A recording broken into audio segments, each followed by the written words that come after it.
Donc, merci d'être là. Bonjour à toutes et tous. Alors, c'est une présentation qui va se vouloir être complémentaire du petit livret que vous avez dans les mains. Je vois certains sont en train de le feuilleter. Donc, je ne vais pas faire une redite, ce ne serait pas rigolo. Avec une idée de complémentarité. Une première diapositive. Il va y avoir pas mal de couleurs aussi, parce que c'est gai. Voilà.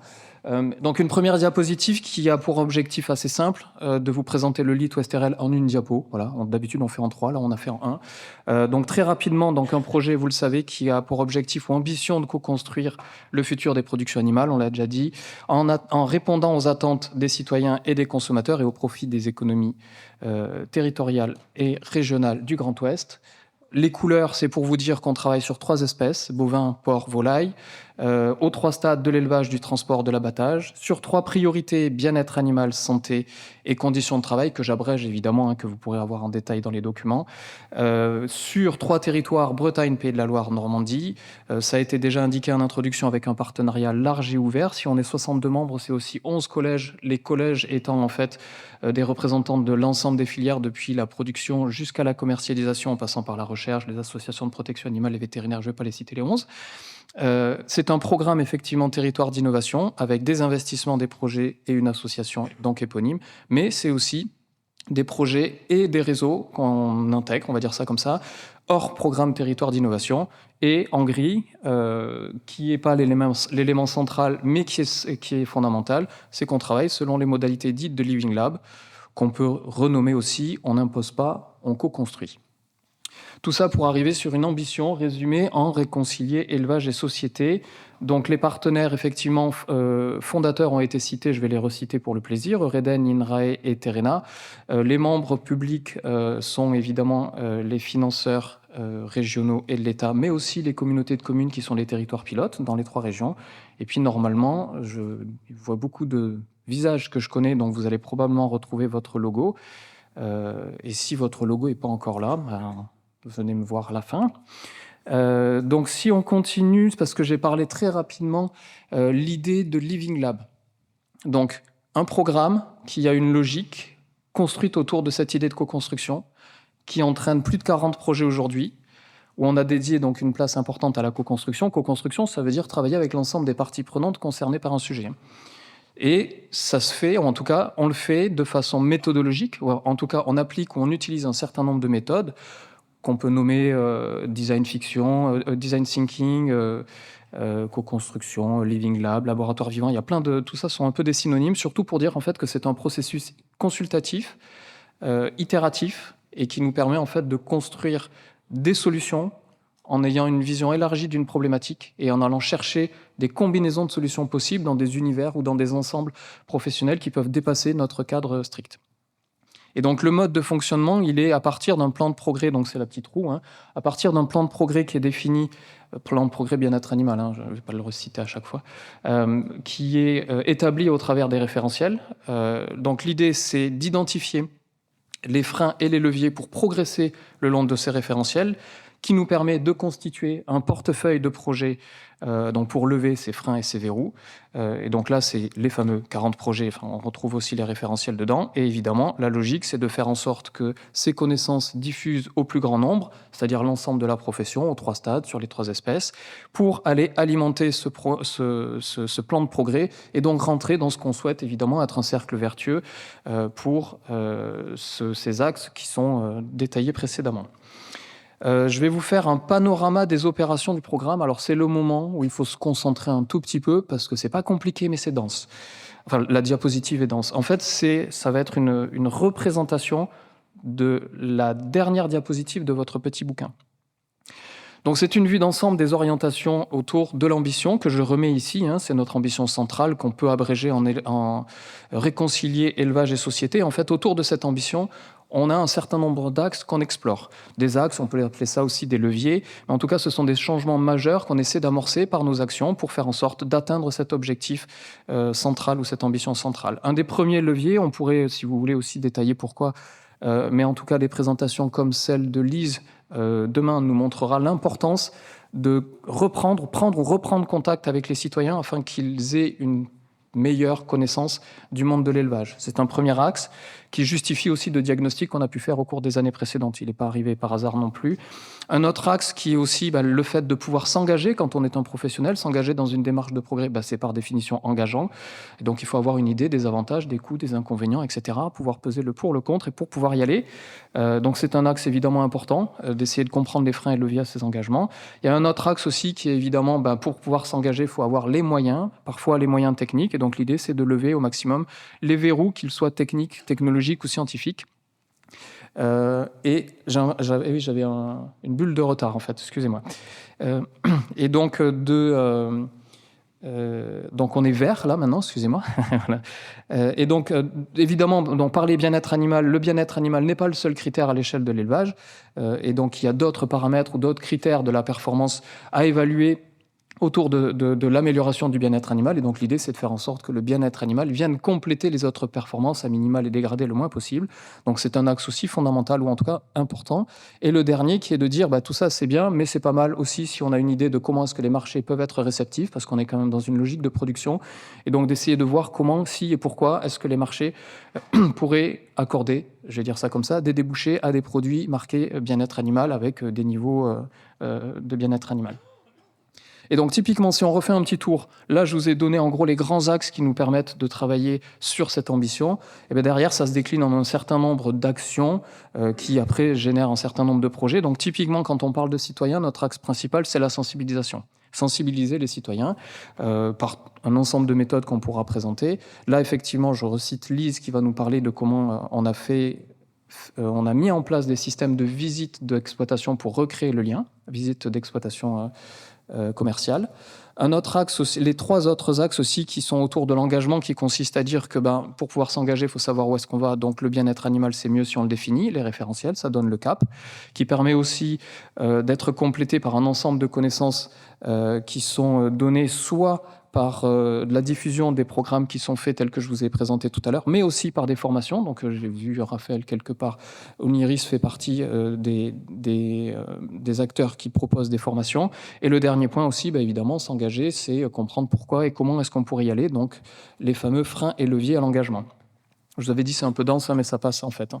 Voilà. Donc l'autre axe, c'est de dire les verrous sur lesquels qu'on essaie d'activer au travers du programme en particulier recherche-développement. Donc les axes, on retrouve les abattoirs, évidemment, puisqu'on a dit qu'on travaillait aux 3 stades, mais c'est aussi santé, réduction des intrants médicamenteux, c'est l'amélioration des conditions de travail, c'est l'amélioration ou les transformations des pratiques d'élevage avec 2 axes principaux, réduire, supprimer les douleurs ou améliorer les conditions de logement.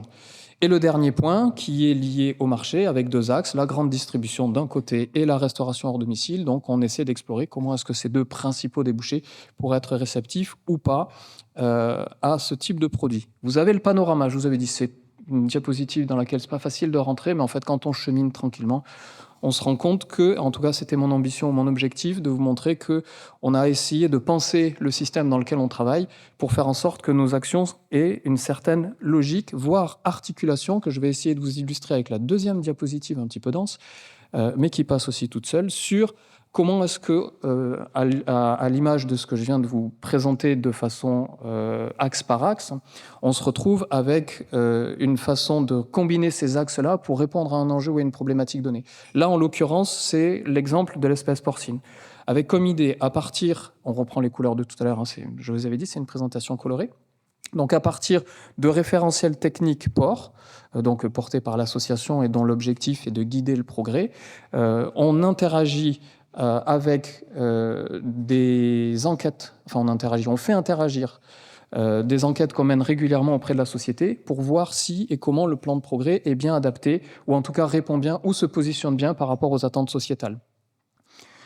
Quand on a ça nous permet, c'est-à-dire ça égale le plan de progrès ou la trajectoire qu'on pourrait donner à l'évolution des bâtiments, ça nous permet de rentrer dans une logique de conception de bâtiments d'élevage porcin, santé, bien-être animal. Donc vous avez derrière un cube qu'on appelle, qui s'appelle Imagine VR, qui va vous permettre de voir en réalité virtuelle une partie de ce travail de conception de bâtiments qui a été mené, alors j'ai vu Yvonique, mais aussi et surtout par Morgane, mais je ne sais pas où elle est là-bas, voilà. Et donc en fait, à partir de cette logique de co-construction, Donc c'était le motif principal utilisé pour concevoir ces bâtiments. Ce qu'on a fait, c'est qu'on a interagi avec d'autres projets à l'extérieur du programme Territoire d'innovation, en l'occurrence Bâtiport C4E, que je ne vais pas détailler aujourd'hui, donc allez voir Yvonique quelque part, qui est le coordinateur de ce projet-là. Mais aussi, on a travaillé en fait en interaction avec les autres projets du programme Territoire d'innovation. Donc, on a un axe sur l'arrêt de la castration à vif, on en a un autre sur le sevrage précoce des porcelets, on en a un autre sur le confort thermique, on en a un autre sur l'arrêt de la coupe des queues, et on a aussi la traque à l'innovation. Et en fait, l'idée, c'est qu'on a injecté toutes ces connaissances ou l'ensemble de ces résultats ou de ces enseignements dans la logique de conception de bâtiments, qui nous permet, in fine, de dire voilà comment on pourrait se représenter des élevages du futur, porc, on est toujours sur les élevages de porc, et donc de se dire ou d'aller creuser justement à partir de ça, comment est-ce qu'on peut envisager ou comment est-ce qu'on peut construire l'engagement à aller dans ce type de concept. Donc là, c'est un travail qu'on porte aussi en tant qu'association avec l'ensemble des partenaires. Et donc là, l'idée, évidemment, c'est de susciter l'envie ou l'intérêt. Et donc, c'est un des premiers éléments. Hein, vous retrouvez la partie évaluation multicritère. C'est OK pour les concepts, OK pour s'engager, mais je m'engage dans quoi ? C'est-à-dire, quel est l'équilibre entre la performance bien-être animal et l'ensemble des autres performances. Et c'est là qu'on retrouve un projet qui est aussi dans le portefeuille du DIT Ouest-RL, qui est multiport, donc il a ses homologues en volaille et en bovin, qui consiste à dire évaluation multicritère d'innovation bien-être animal sur les autres dimensions des performances et de la durabilité avec l'environnement, les conditions de travail. Et je dois en oublier les performances techniques, évidemment. Et donc ça, c'est ce qu'on fait à l'intérieur du LIT Ouest-RL, et on travaille aussi avec l'IDEL. Enfin, on a commencé à travailler avec l'IDEL autour du projet Entracte, donc qui est un projet CASDAR qui a pour objectif de comprendre les déterminants, en gros, de la réponse de l'élevage aux attentes sociétales et de voir comment est-ce qu'on peut faire un accompagnement auprès de la profession. Et on travaille aussi avec l'axe qui est de dire on continue à créer le lien, ou en tout cas on essaie d'aller collecter les avantages de ces engagements avec une forme de reconnaissance ou de lien reconstruit avec la société via les visites de ferme.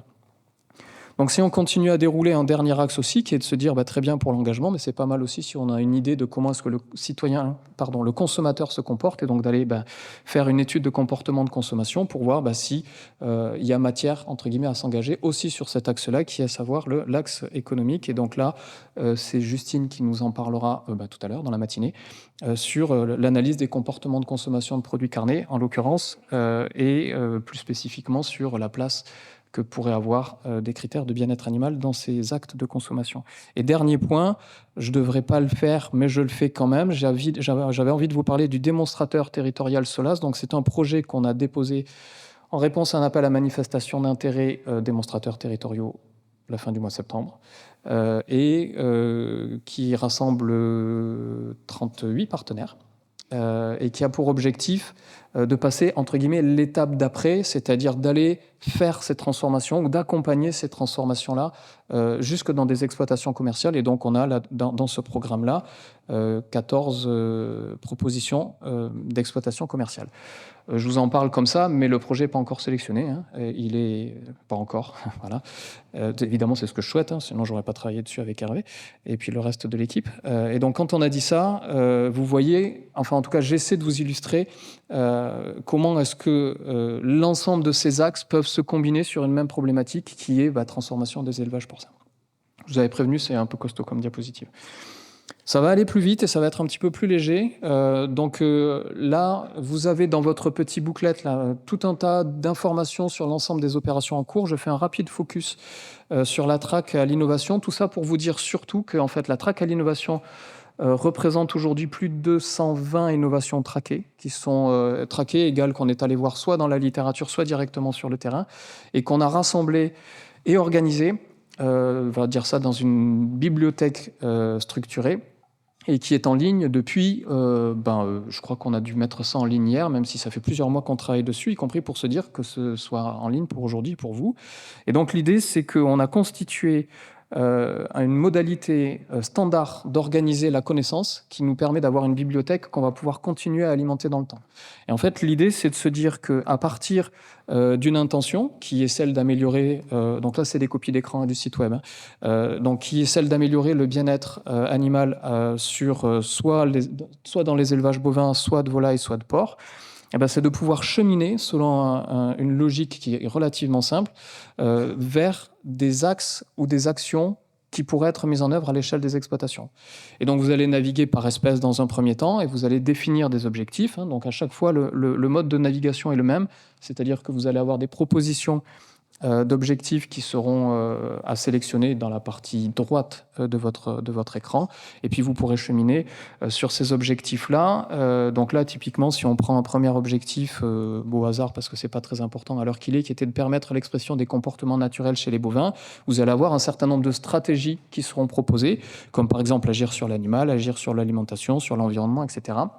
Et comme ça, vous allez cheminer petit à petit vers un ensemble de connaissances. Et là, en l'occurrence, si vous prenez la stratégie qui est agir sur la conduite d'élevage ou le mode d'élevage, eh bien, vous allez pouvoir continuer à cheminer jusqu'à un ensemble de fiches qui vont vous donner la connaissance qui a été acquise au travers de ces travaux de track à l'innovation. Donc, je ne vais pas vous présenter de fiches parce qu'il y en a 220 et je vous laisserai le loisir de naviguer dans cet ensemble de connaissances.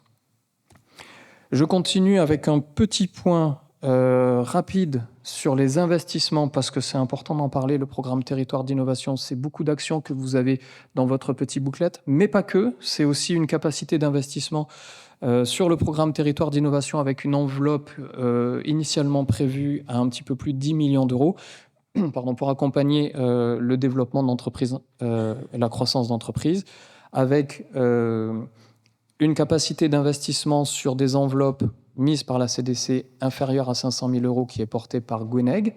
Donc Gweneg, qui est une société qui est représentée aussi aujourd'hui normalement, avec qui on a signé un accord tripartite, donc Banque des Territoires Gweneg et le LIT Westerel, et donc qui fait l'accompagnement de ces levées de fonds pour des entreprises dans cette enveloppe-là. Et lorsque l'enveloppe est supérieure à 500 000 euros, c'est la Banque des Territoires en direct ou la Caisse des dépôts en direct qui intervient. Donc à la candidature, on avait déposé le projet en 2018. Il y avait 7 objets d'investissement dedans. Donc dans les 7, il y en a 2 qui ont été réalisés, c'est-à-dire les levées de fonds, les capitaux ont été apportés, mais en dehors du programme Territoire d'innovation. C'est important d'en parler quand même. Donc en l'occurrence, c'est l'abattoir de Galiance qui est à Ancenis, et c'est aussi la société Ayerd qui propose des services basés sur l'intelligence artificielle, sur la surveillance de troupeaux bovins à partir de technologies CEA. Donc des investissements, qui sont réalisés hors programme Territoire d'innovation. Et il y a une entreprise qui s'appelle Inverse. Alors je ne sais pas si c'est Inverse ou Invert, puisque c'est la culture de vers de farine pour la production animale adossée à des bâtiments agricoles. Donc là, qui a été closé, comme on dit dans le jargon que je ne maîtrise pas, évidemment. Mais en gros, c'est une entreprise qui bénéficie de capitaux dans le cadre du programme Territoire d'innovation. Et donc, avec la participation et l'implication de Gweneg, il y a d'autres projets à l'étude. Donc, Well2Be, qui était un des projets aussi qui était dans le programme initial, dont l'objectif est l'entreprise est en train de se structurer autour d'une offre basée sur tiers de confiance en bien-être animal. Et là, en l'occurrence, la technologie qui avait généré le programme, c'était la perte de conscience des animaux avant l'abattage. Il y a une autre entreprise aussi avec laquelle on est en discussion qui s'appelle Proximal, qui est spécialiste aujourd'hui dans le monde des équins et qui a développé une technologie basée sur des lasers, en tout cas des lumières, qui permettrait d'avoir des effets qu'on souhaite positifs sur les animaux, du type réduction du stress. Et puis d'autres entreprises, là j'allais dire on est plus dans la discovery en français. Voilà, merci.